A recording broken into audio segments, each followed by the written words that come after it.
In the end, the bones gave up the secret. This skeleton was identified after 130 years as Ned Kelly's, Australia's most famous outlaw. A team of forensic scientists in Melbourne took 2 years to confirm that recently unearthed bones were his. And because of the cultural significance, a senior politician announced the news.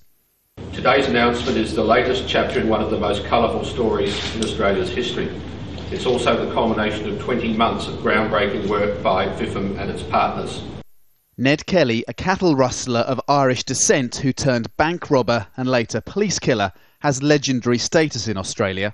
He was the subject of the world's first ever feature film in 1906, and even today, opinion is split as to whether he was a cold-blooded killer or a folk hero who took a stand against colonial persecution and came up with inventive armour. Well, I think it's a lot to do with the larrikin spirit, that whole idea of rebellion, you know, the bloke who wants a fair go.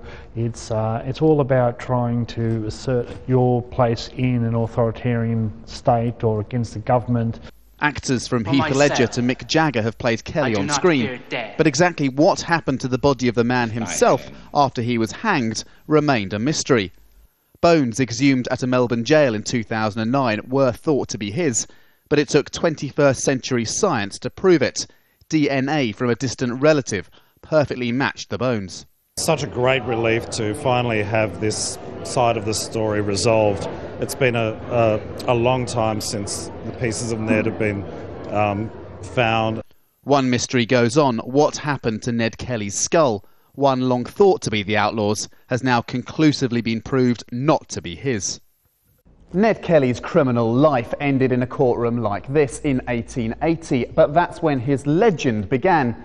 Now, conclusively, Australians have something physical of their most famous outlaw. Andrew Thomas, Al Jazeera, Sydney.